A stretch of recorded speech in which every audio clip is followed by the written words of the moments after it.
This is the most overlooked feature in the world of circular saws. It's right here. Like, here. The reason it's so overlooked is because it's basically invisible. It's engineered into the machine and remains mostly hidden, and you really have to read the user's manual to even fully understand it. It's a safety feature, and the design is not common to every circular saw. It's really just present on this one and a handful of other models out there. And yet, because it exists, numerous hands and fingers are no doubt saved every year, not to mention countless dollars worth of materials. Today, I'm going to explain what this secret feature is, how it works, and why I think more circular saws should incorporate it. And remember that if you're struggling to understand and use the circular saw, we're actually launching a new online course all about it this week. Circular Saw Mastery will teach you every important thing you need to know about this tool, from safety tips to pro-level usage. We cover it all. And we're also offering free guides these days, like the Ultimate Carpentry Checklist, which is an interactive ebook that teaches you the 150 most important things to know about carpentry. And our guide Lumber Explained, which breaks down everything you need to know about the lumber aisle, probably the most confusing topic in carpentry. Both of those guides are free, so click the links below to check them out, and you can also have a look at Circular Saw Mastery while you're there. Alright, let's dive into this hidden finger saver that is a brilliant piece of engineering from Skill. It's called the Vari-Torque clutch. Here it is in action.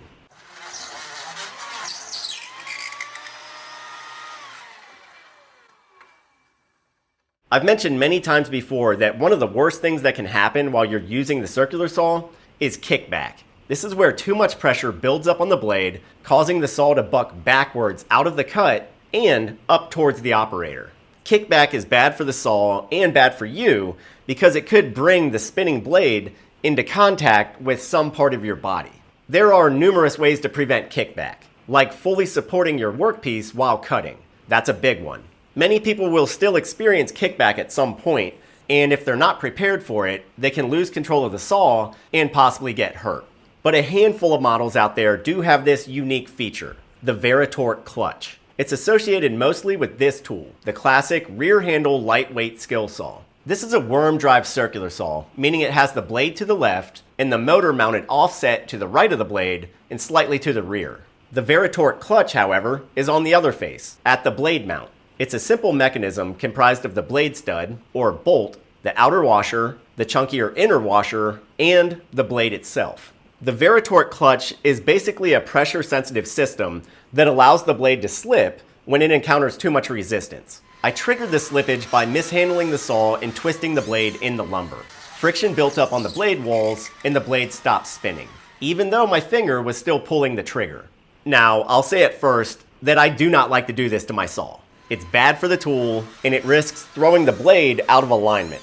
And I'm only doing it here to show you how it works. You should always direct your saw in the straightest line possible. But it is impressive to see it work, and the reason it works is because I was very careful when I mounted the blade.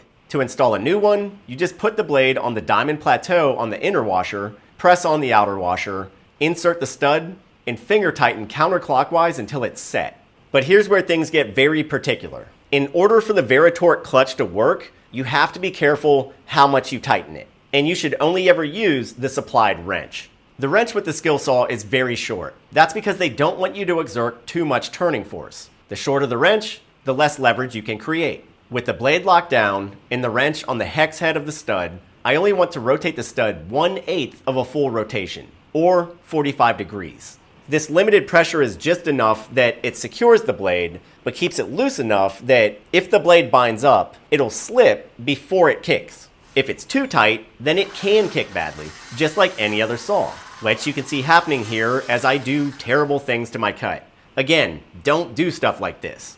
And it's also why, according to the saw instructions, you never want to use a larger wrench, because it'll just over-tighten the stud way too easily. Circular saws already tighten themselves when they spin because of the reverse threading of the blade stud, which is why you don't need to tighten any circular saw blade too hard. But with this one, pressure is very important. If you get this right, instead of kicking back, your saw will achieve full blade lockout. It'll just stop turning.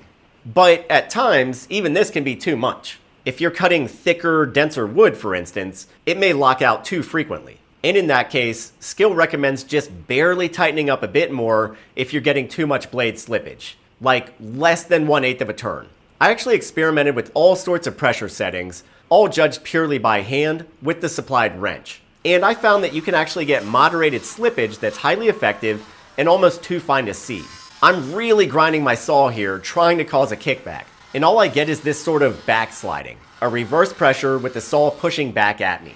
The slippage is just happening kind of too fast to see in little bursts, but the saw isn't engaging quite enough to kick. In this case, the pressure is all I need to know that I'm cutting poorly and that I need to back off the saw and reset my cut.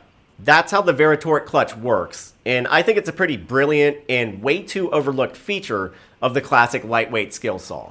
And unfortunately, you just won't find it on many other saws. I've heard some Bosch saws have utilized it before, but I'm not sure if current models do. Perhaps it's a thing that gets overlooked so much that it's not really worth it to engineer it in, because people will just ignore it anyways. But if you like left-handed, rear-handled saws, and you want a little more safety in your cuts, this model seems to retain it as a constant feature, which is great to have as backup. I hope this was helpful. Again, be sure to check out Circular Saw Mastery if you want to step up your circular saw game even further. And grab our free guides down below if you want some really comprehensive take-home information that's totally free of charge.